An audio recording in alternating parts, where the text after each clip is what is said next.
So everything's got a light coat of oil on it already because this firearm hasn't been shot in a while. And after I clean it, I make sure everything's lubricated, especially on an AR-15. There are some people that have very strong feelings about not cleaning firearms. If you own an AR-15 and you don't clean it, you're going to find out right away that you're going to have to change some of your habits. Some people do not believe in lubricating them after they clean them, and I get that because if it sets, the lubricant will actually help the dirt or dust stick to it. However, in my experience with these, both military and civilian, more lube is better than less. You do what you want, but right now I'm putting this together and I really don't have to lubricate a whole lot of these parts that I might ordinarily put a light coat of oil on as I assemble it. So I'm going to go ahead and start with the rear takedown pin. There's a channel cut into it, and the detent's already in there. It was sticking out. I just took the butt screw here and bumped it back in there. So there's a channel cut in this, and I simply line the channel up with the detent so it's facing that way. As far as the spring goes, one thing I do when I assemble these is to put a coat of synthetic oil, or not synthetic oil, synthetic grease on the spring. It helps it kind of stick into place so it doesn't fall out. And with this fully synthetic grease, it's pretty much lubricated for a while. I mean, it will, if it gets hot, it will leak and ooze a little bit, but it's no different than any of the oil that comes out of any of the other parts of the firearm that I would just wipe off. That is a little bit excessive grease here. Let me clean it off camera. There are people that say that they have problems with these detents falling out and these springs flying all over the place, and I've never had a problem with it, whether I've put it in with grease or not, but the grease does help it stick. So it's just a little thing that I do. Okay, moving along. I've got the buffer spring retainer. So I'm going to put just a little bit of grease on the spring. I'm going to drop the spring into this hole right here and put the retainer right here on top. Now I'm going to have to hold that in place with my thumb as I screw in the tube.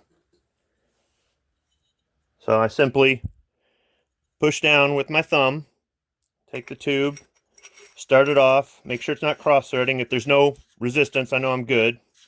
Righty-tighty. And when it gets fully seated, it's holding down the retainer. Now, I can slide in my spring. I'm going to go ahead and put a light coat of oil on that. Just using some Lucas Extreme Duty CLP. You could use Hoppy's gun oil, regular CLP, LSA, Rem oil. And there's lots of different gun oils that you could use. Just a light coat with an old toothbrush. That's it. Okay. Now I'm going to go ahead and put the buffer spring in. It's going to bump against that retainer. That's normal. And you see my detent spring there has stayed in place the whole time, despite the fact that I'm shaking this. I'm going to take my buffer, put it in there. There's a flat on the buffer. You may not be able to see it, but there's a bit of a flat on the buffer, and that kind of helps you get over the hump. Once you get it in there, it bumps up against the spring or the retainer here, which is held in place with the buffer tube. So each part kind of holds the other part in place. So after you put together a couple of these, it's really easy to do. If you screw something up, it's really easy to undo it and go back and go, oh yeah, I need to put this in first before I put in that, because it's real easy to skip a step, or it's real easy to do something out of order. As long as you take your time, you'll be fine. For our next step, I'm going to take the stock, slide it onto the buffer tube. So where I got to get it to line up just right. Feel that spring push against it. And I'm going to drop in the spacer. Actually, can I get all this in the camera? Drop in the spacer.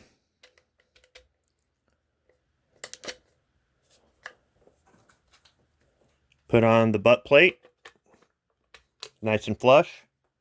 I set the screws separate, top from bottom. Let me get the top one just started.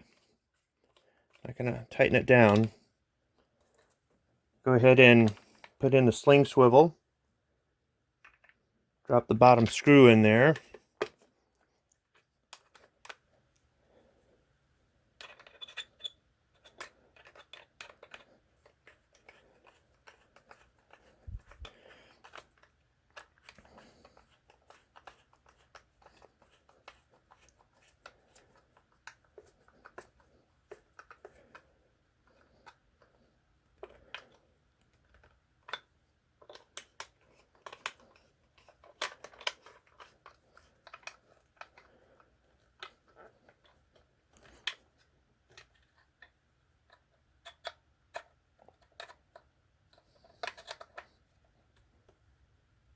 Nice and torqued down. There's a little bit of play in here. Not unusual, but it could be the culprit. Over time, that play could be an issue. Make sure everything's tightened down one last time.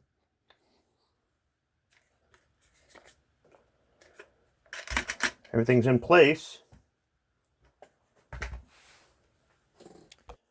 All right, let's get a little oil here.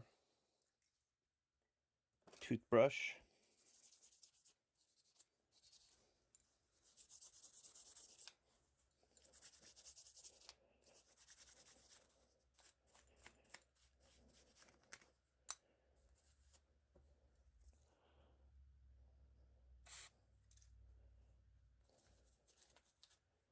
Getting oil all over everything.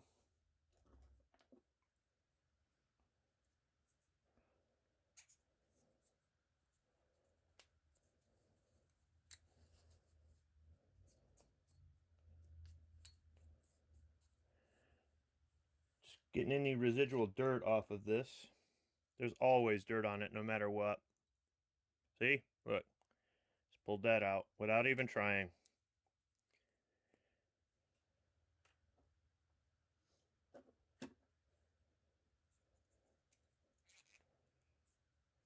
That, and I don't want to leave any oil down in there. Not that a little bit won't hurt it. Take care of this overspray.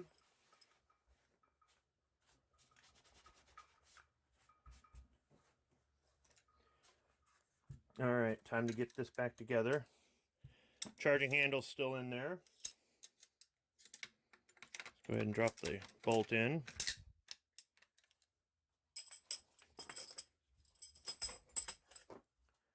Go ahead and line it up on the front takedown. Go ahead and get that to line up and close. Now, how about if I pop out the takedown pin? Well, that's in there nice and tight now.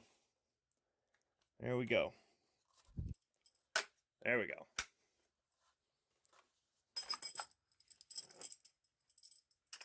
Pop the sling keeper in place. Okay, so I got the sling back on. What I did was I put the rifle muzzle down, and with this facing up, I was able to get more leverage on this. It's spring loaded, and I simply started one corner, just sort of rocked it a little bit and worked it on there.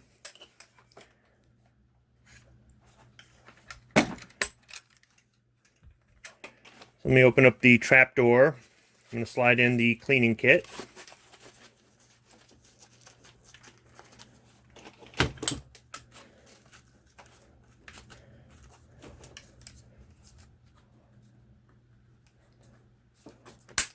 There we go, nice and tight.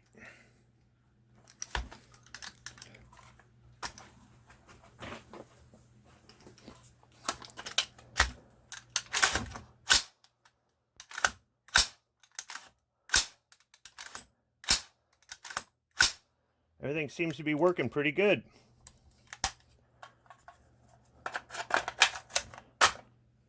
Now I'm ready to go. And this is now scrap aluminum. Thanks for watching.